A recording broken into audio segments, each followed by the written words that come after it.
Hey everybody, I'm Chef Tom with atbbq.com, and today we're grilling up some ribeye steaks that we're going to finish off with a pickled pepper puree. Today's recipe is one that I like to think of as a weeknight recipe because this is really easy to pull off and it's got great flavor. Now our puree of pickled peppers and a few other ingredients, this thing has huge flavor and you could serve it with any cut of meat you like, but I've chosen the ribeye specifically because of its fattiness, and the acidity that's in the pickled pepper puree is going to cut right through that fattiness of the beef. Perfect complement, perfect pairing. Before we get into the recipe, I want to get the grill set up for this cook. Now we're cooking today on the Napoleon P500 and we're going to be using a charcoal basket insert. So we'll actually start this charcoal up with the gas burners, shut them off, and then cook these steaks over charcoal. But we'll have half of this grill that's set up for indirect cooking. That way, if we reach our desired color, we just move them off to the side and finish indirect.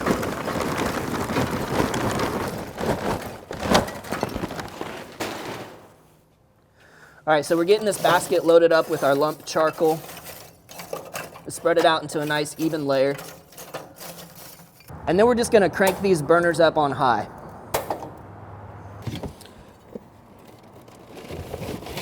Now I'm gonna let that charcoal get going on its own while we whip up our pickled pepper puree, and that all starts with our garlic confit.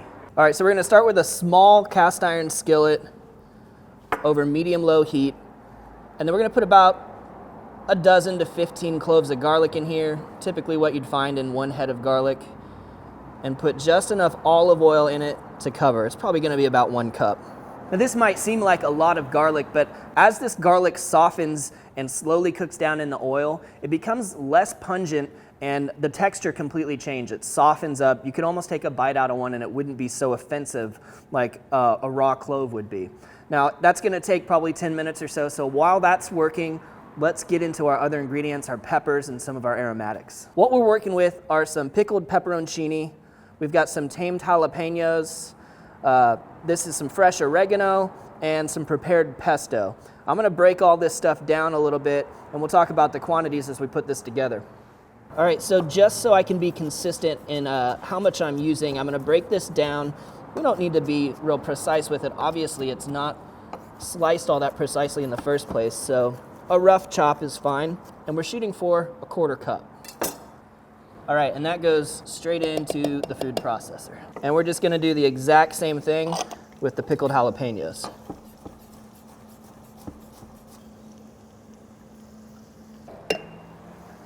Now for the oregano, we're just gonna strip the leaves off the stems here and mince these down. We're shooting for 2 tablespoons.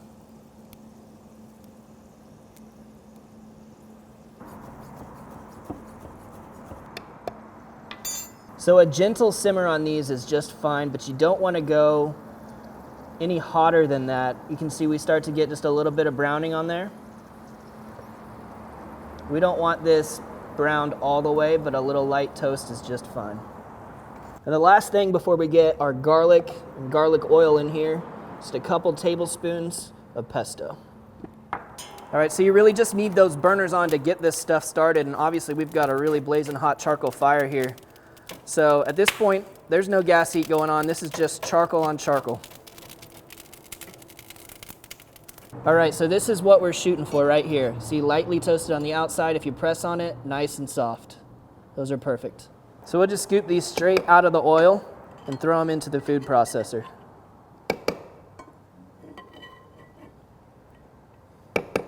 And last, we're gonna put just a couple tablespoons of this garlic oil in with the rest of the mixture. As for the rest of that oil, just strain it off, get rid of the solids, and save that garlic oil. It's got big flavor. You're gonna wanna use it in lots of dishes. All right, so now we're just gonna blitz this thing. Break everything down, give it a little scrape.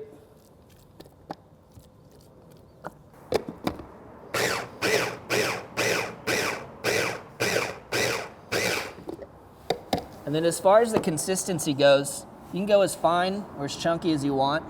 It's kind of at a really great like relish consistency right now. I really like where that's at. It's not bad. I like where we're going. We could use a little bit of salt.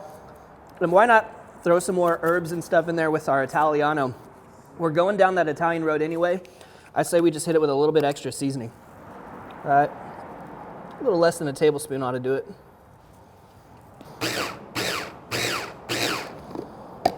All right, puree is on point, so let's move on to the steaks. All right, so we've got some really nice thick cut ribeyes today.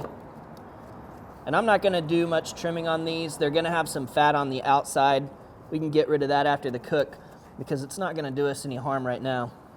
Let's start with a little bit of that garlic olive oil just to give our rub something to bind to. Speaking of the rub, what we're using today is Mook's meat seasoning.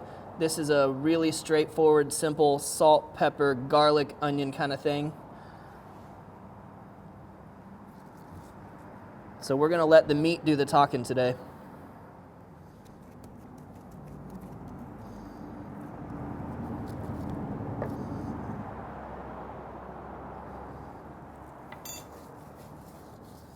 All right, thin layer of oil, moderate amount of seasoning. Not gonna overdo it. This is salty stuff.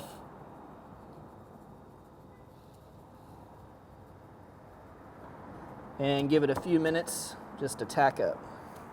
Now just before these steaks go on, I'm gonna remove this lid in the corner here and throw down some wood chips. These are the kiln-dried Cattleman's Grill hickory wood chips.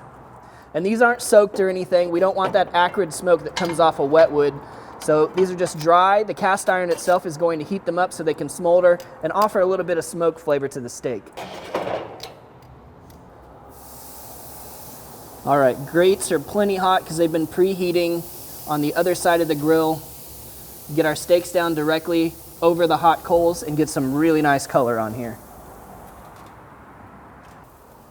All right, so here we are about 4 or 5 minutes in, looking really nice. I'm just gonna give these a turn. Beautiful. Getting all that browning from the infrared heat of the coals as well as the flare-ups that the fat is creating as it drips down and comes back up in the form of flavor. So this is all flavor on the surface here. And as we get the color we like over the coals and the browning and the char from the flare-ups, we're gonna move these to the indirect side to finish cooking.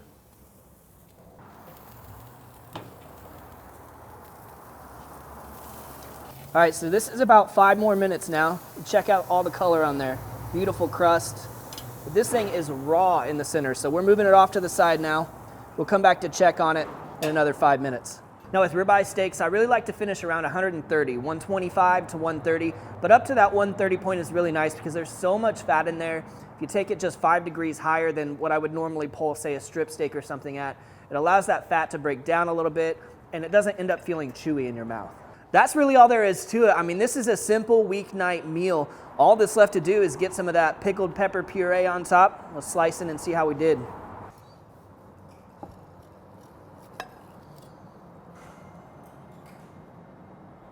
Nice. Look at that beautiful color. Bright, vibrant green and yellow. Great contrast to that browning we have on the steak. Flavor's gonna be huge.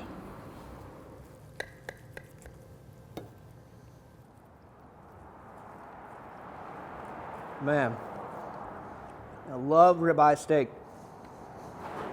Texture is just perfect. It's fatty, and like we planned, that puree just cuts right through the fat. It's a perfect complement. Man, I'm surprised at how much smoke we're getting today. I think we did some good with those chips, but just being on top of that charcoal fire, you know, you get the flare-ups, you get all that flavor that comes out of there. That's the right way to do a ribeye steak. Thanks so much for watching, and remember, from the grills, tools, and seasonings, you can find it all at atbbq.com. If you enjoyed the video, please hit the subscribe button, and if you have any questions or comments, or there's anything you'd like to see me cook, let me know in the comment section down below, and hey, let's be good to one another. For more recipes, tips, and techniques, head over to thesauce.atbbq.com.